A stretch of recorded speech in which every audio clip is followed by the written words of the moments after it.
Welcome back to another episode of Asking for a Friend with your girl Dani. And Sam. What's Hi. up, girl? I feel like we haven't sat on this couch in a hot minute. You should have seen me in here earlier on live trying to put this shit together. It was a train You wreck. was on live? Yeah, I did like a little short live. Why didn't you get a notification? Because TikTok hates me. I got a message this morning and she was like, "Hey, I had to actually physically search you to be able to see any of your recent content." She's like, "You're not coming across my follower page or my FYP." I'm shadow banned and I don't know why. Because you be pissing people off. I do. And I do. I can't help myself. I have a little glass of wine and I'm like, you can catch it too. That's why we need to get you a couple more personalities. Because when they pissed off at number 1, number 2, and 3, I here we need come. a burner account that I scroll on, that I make my comments on. Why you ain't got one yet? They're so fun. I just, because, you know that whole, if you're going to say it with your chest. And I do, and it gets me in trouble. Listen, I just got blocked. I still said it with my chest, just with a different, what is that, a profile picture? Is that what you have on TikTok? Whatever. Is that still a profile picture on your little TikTok? In the circle? The icon? Yeah. Mm-hmm. I still said it with my chest. I'm like, peekaboo, bitch, I'm back. I love you. Don't block me when I'm not done talking. That's my favorite thing. If I see little bubbles going, talk to Jesus, don't talk to me. Well, it's mine too, but do as I say, not as I do. I'll block Rich. If I don't want to talk to him no more and he won't leave me alone, I'll block his number. Can I have a window for my office, like a little one that's like aesthetic, so when he comes in, I can just look at him and shut the window, so he knows I'm done. We are done talking to you. That poor man. He's like, he's the big boss, right? Like his say is supposed to be final, but he comes up front and we are just like, get out. How dramatic can I sigh? I'm going to start practicing. I bet that's the TikTok rabbit hole I can go down this weekend. Different ways to sigh. Yeah. Get out. I'm going to start saying, Mom. Yes. You'd be like, don't summon the demon, Jesus. What is wrong with you?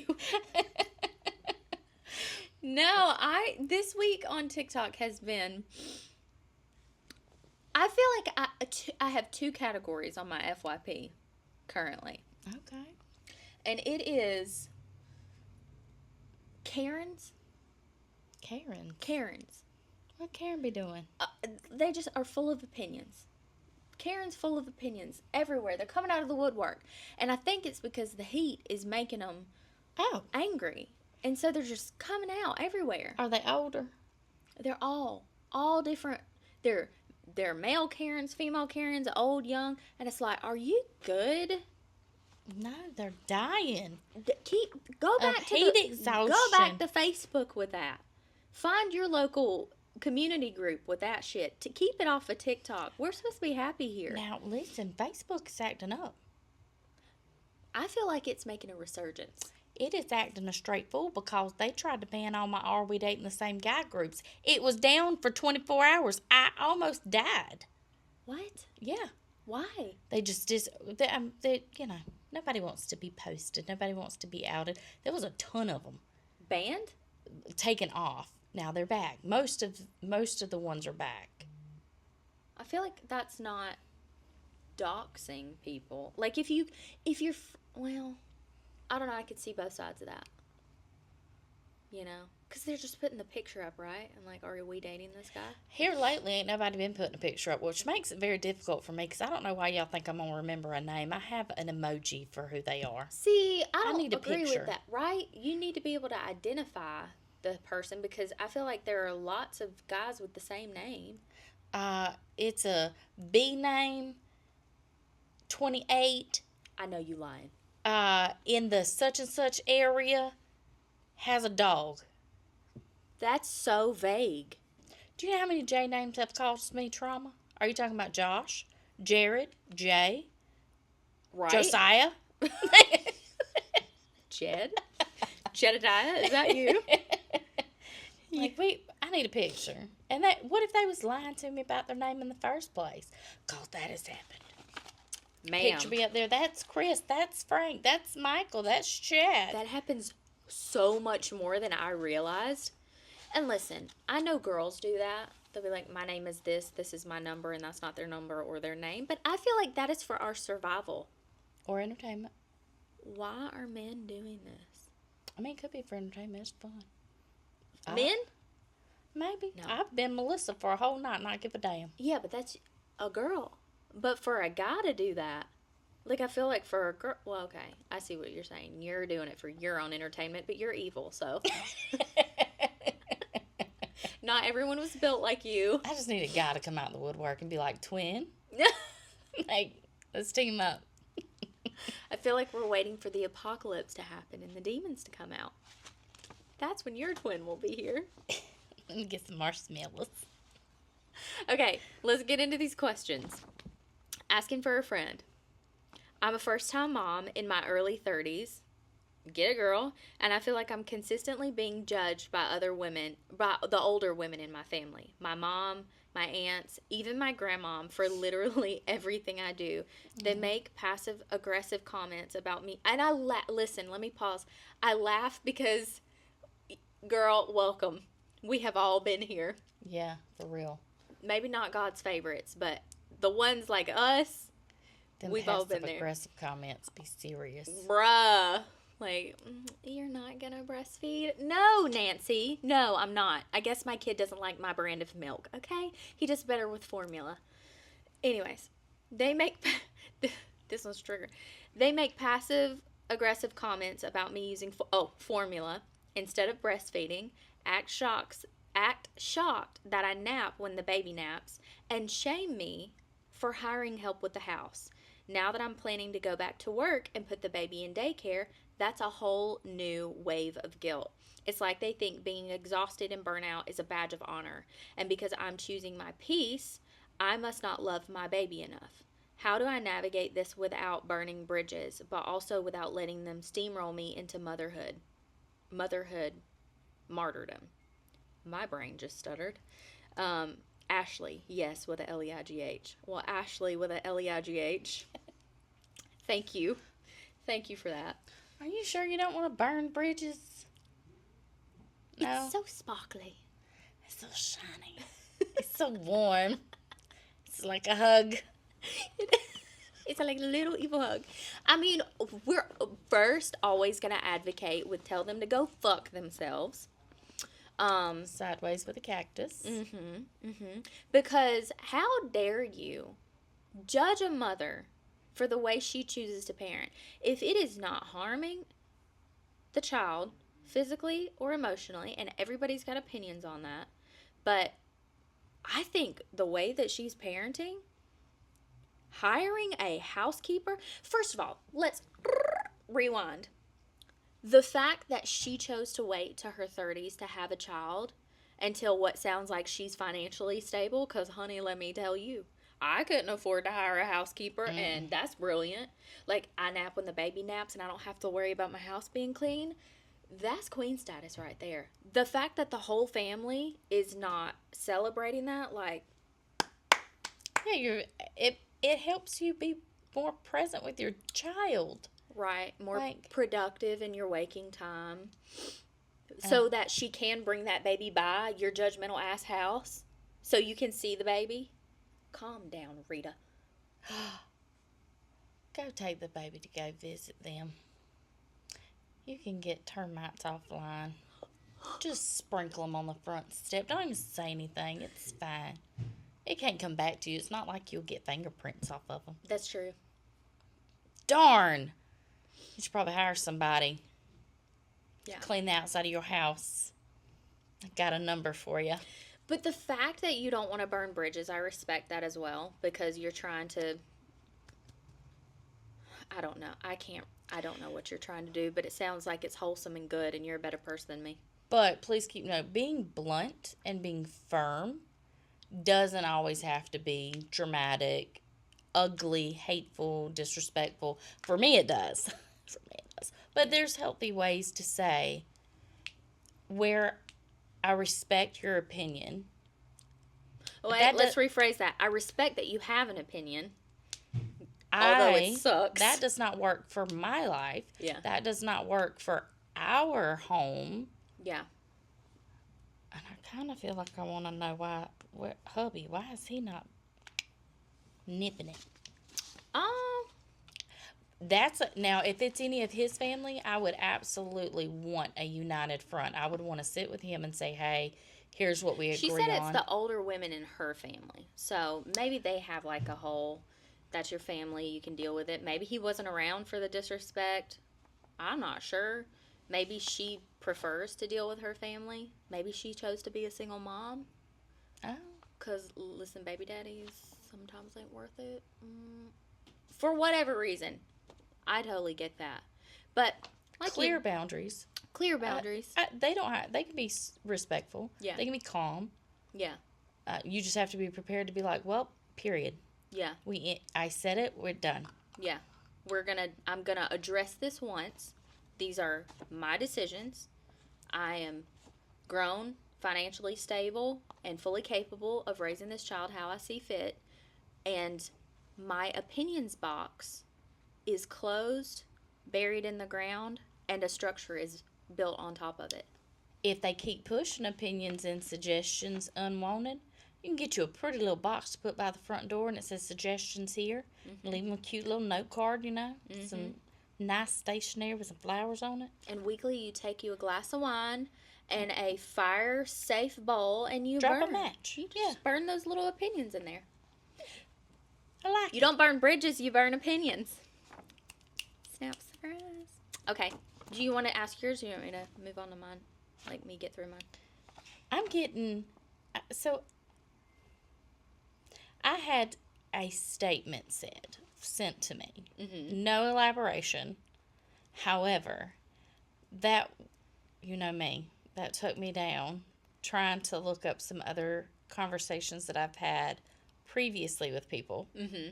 So, this young lady that was like, I dated someone for 3 months before I found out they were married. And I was like, that's what? And of course it's late. Anytime I have a conversation with somebody, it's late. So I'm like, I gotta know. Oh my God. What was he doing? Wait. What are their signs? Was there FBIing involved? Like, of course that's the first thing you do when you start getting interested in a guy. Right? Like, I had all the questions, right? Like, right. I'm going through, what did you do to FBI? How is that any different than how I would have FBI'd? Were there any red flags? If there were, why did you ignore them? Because sometimes you just be like, it's fine. So let me just put this out here for everyone listening. This is Danielle's favorite pastime. If you are interested in a new man or woman, and you need some bestie FBI skills, just send it in. Just throw her a bone. Give her something to add to her hobby list. She will do it for you. Absolutely. Un poco fee. I love it. It gives me a thrill. I'm going to need a follow-up on that.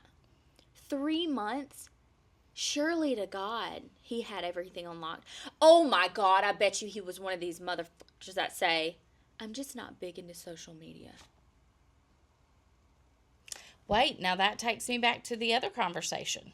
I don't believe you. That FBI was involved, and it was missed until the wife showed up.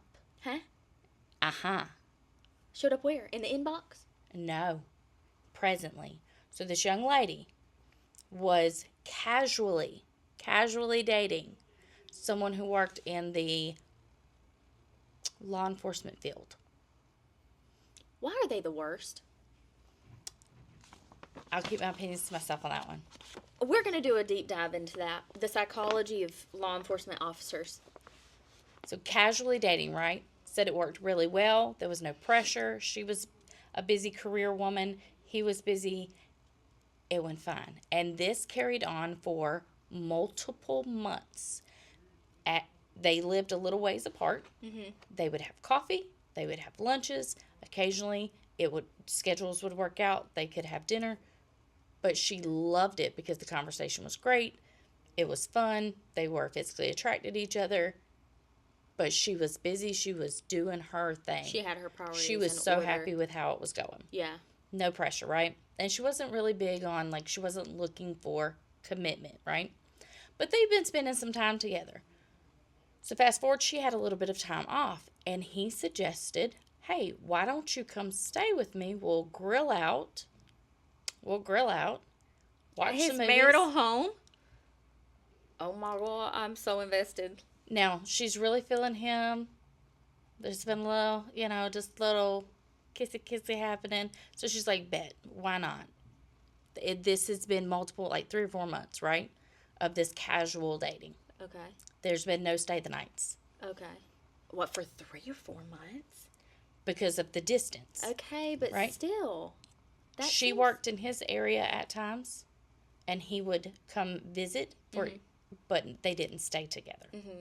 Okay.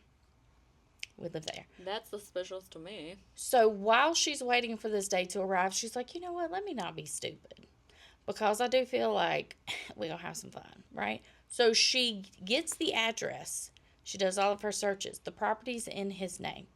Okay. The name matches what she knows. Well, obviously, she already knows his name is real because it's on his little ID or little... His star card. Yeah, whatever. Yeah. So everything's checking out. She is Googling. She has found his social media. There's nothing attached. Now, it's boring, but she says he's a little bit older than her. I don't think it's a little bit because if it's that boring, and it is what it is. So No shame. So anyways, everything's check. No red flags. Even found an obituary where he was listed as a surviving grandchild, I think is what she told me. I don't think it was the child, it was a surviving grandchild. Just further legitimizes his... There's no spouse connected to the name. You know how it says survived by? Some of the others had their spouses listed, but he didn't. She's like, cool. Safe. So she goes. She says, as soon as she walks in, it's great.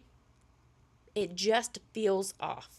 So she kicks in and starts searching when she can, right? If he's not looking, if he's got something on the grill, she's pulling drawers, she's checking bathrooms, nothing. She was like, okay, maybe he's got family that taught him how to decorate a little bit because it was kind of cute. Or he hired someone. Whatever. She's digging it. She's not finding anything in the home. Nothing. She's pulling open drawers, cabinets, hallway closets. She is checking. Let me tell you something.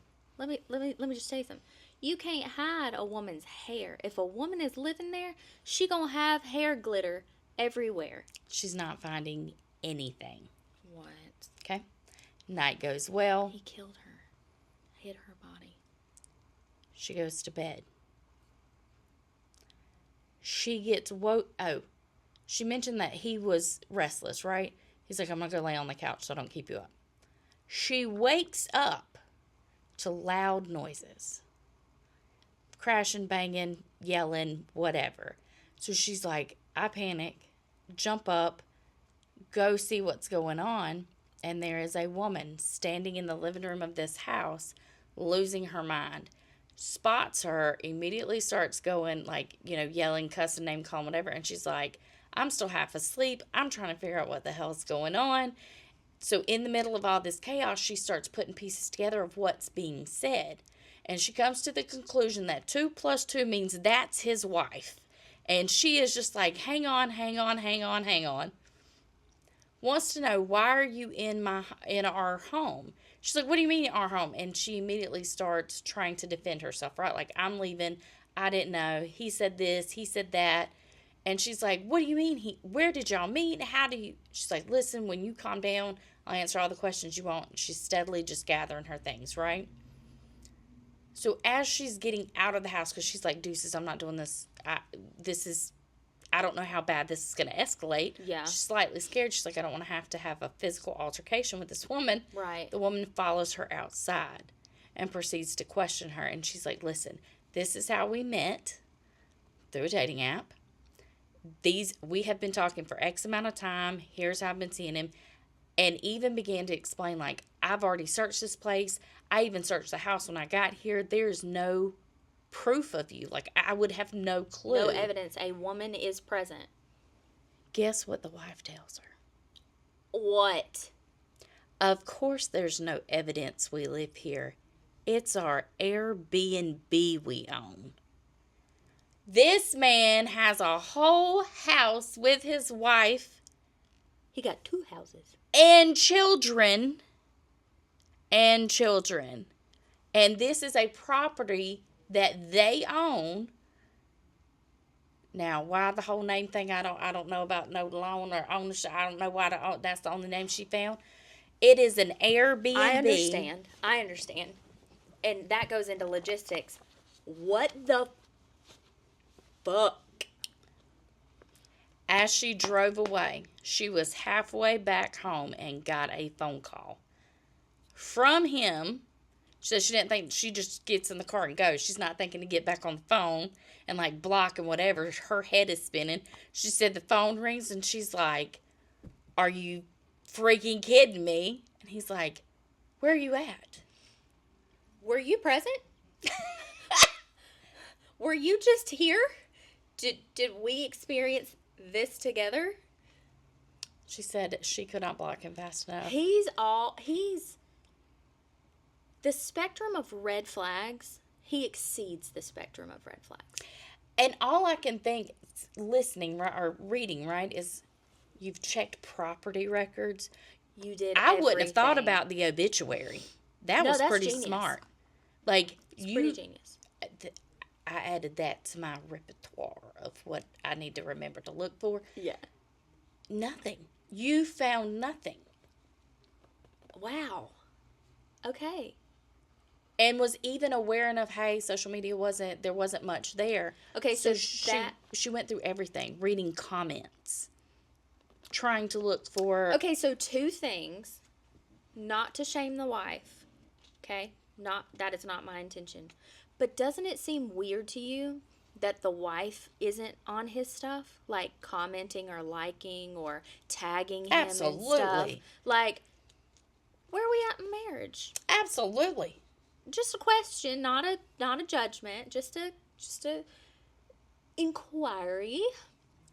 Second is maybe start messaging friends and family like, "Hey, just curious, is Jeff married? Is there a little lady at home? Are there little Jefflets running around that I need to be made aware of?" That's fucking crazy. And it's just further proof that men have no limit.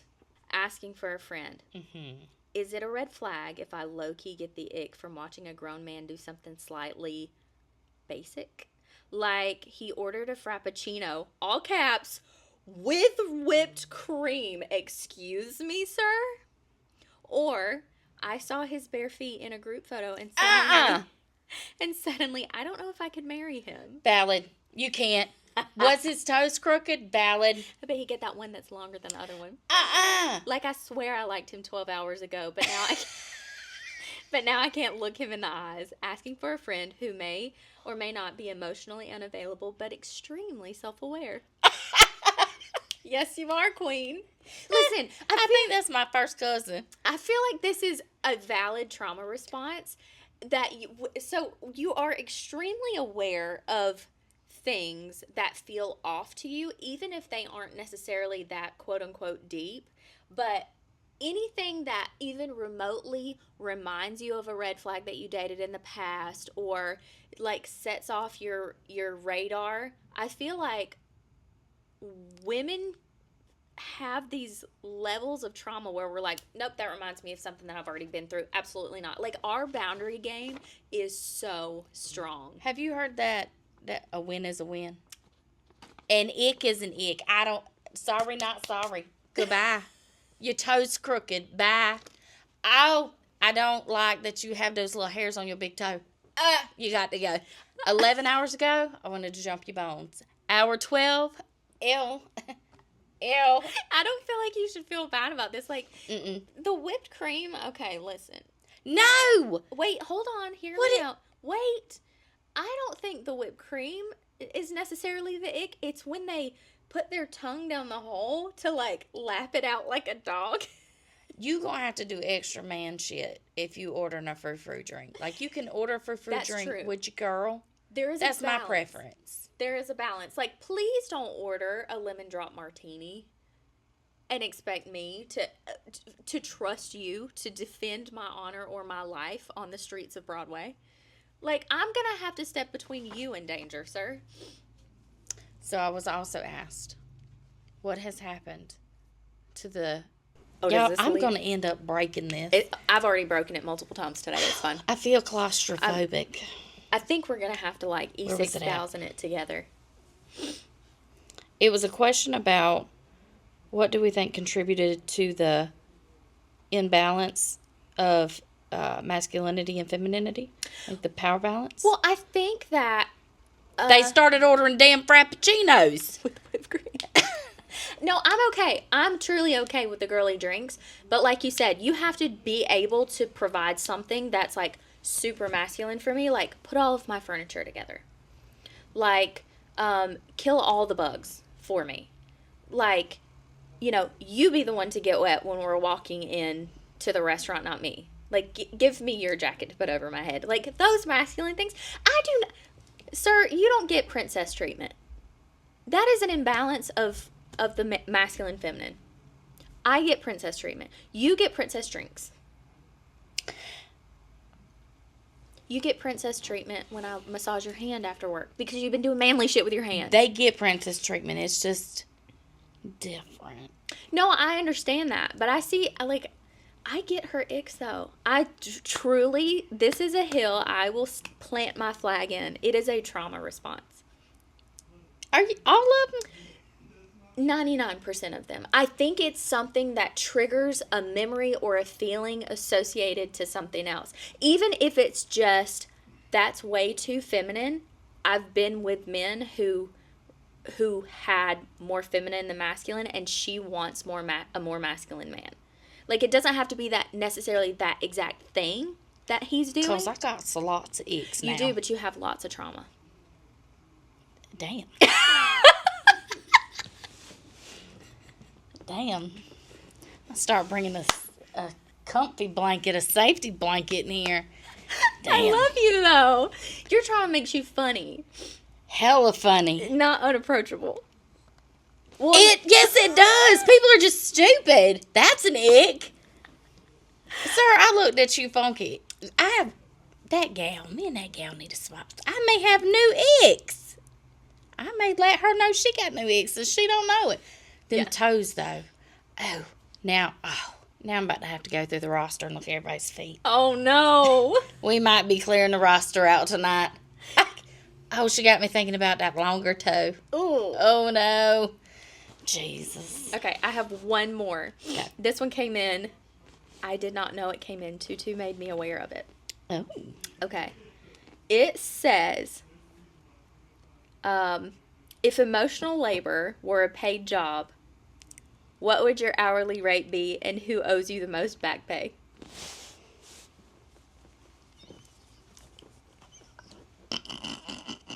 Who? Wait, what would your hourly rate be and who would owe you the most? How politically, I need boundaries on what I'm about to say. Everything comes out in the edit, so have at it. Thank God we're not live. What? Read that again. It was a two-part question. Okay. What is my hourly rate? If emotional labor Mm-hmm. were a paid job. Now, I'm kind of confused on what emotional labor is. Well, I can guarantee you there ain't a nominal value I would put on it. It is your life, and it is that baby daddy number one. Your whole life, straight to hell. I want that collected in full. Die today. I always reference him. You can die today. Okay, wait. You have to tell our listeners. Now, you say there's not a monetary value to put on it. There's but not, there but is. Tell them about your I'll tell you fund. what part of it is. Lord, let me tell you, this man, I can't stand his ass. This man was awful. He was abusive. He loved to tear my stuff up. I love Christmas. Christmas is my favorite holiday, and he would ruin it. Yeah. Just absolutely ruin it. So, I know he gonna go before me. Mm-hmm. And I have a savings account. Because I jumped on that there Google. And I found that you can purchase, one of the things that I used to collect is snow globes. Snow globes, yeah. Love them. I think they're so pretty. I want a million. And he trashed them all. I'm going to get one of them inflatable, big life-size ones that you can like put out in your yard. It's going over his grave. And it is. And I'm going to get that little machine that blows snow. I'm going to hook it up. I'm going to run a power source to the graveyard. Don't worry about it. I'm going to pay for all of it. I may pay y'all's electricity bill for the entire year just to do this. Then I'm going to rent a Mr. and Mrs. Claus. The whole scene is going to be decorated. There's going to be giant gingerbread men. There's going to be Rudolph. His nose is going to light up. His head's going to go up and down. There's going to be a live Santa, Mr. and Mrs. right there. Did you know you can also hire midgets? I don't know if that's a politically correct term. I don't know, but it was on Google. And you can hire them by the hour, and you can have them do whatever. I just want you to dress up, and I want you to sing Christmas songs inside of this, on top of this man's grave. And every Christmas Eve, I'm going to Ouija board his ass back just so he can experience it with me. And this is what I'm going to say. Break this one, bitch. Like, you coming back. Merry Christmas. I'm even going to dress up. Child, I'm going to be out there. I will paint that Ouija board I just red and green. see you with your little Santa hat on and all of your bells and lights with a Ouija board. Like, you get your ass back up. And he's like, no, please don't make me. Boy, you coming back. You going to see all this. All the snow. And I'm going to add glitter just to top. The snow, it's going to have glitter. Absolutely. Absolutely. Without fail. I just can't wait. Oh, I love It's really not as expensive as I thought it would be. I only need like You know what? Can you $3,000 really a put year. Can you really put a financial value on happiness though? Priceless. It is priceless. And so is revenge. So, guys, thank you so much for being back with us for another episode of Asking for a Friend. Make sure that you follow us on all socials, on our podcast. Make sure you rate and subscribe and leave a review. Until next time, guys. Razzle dazzle.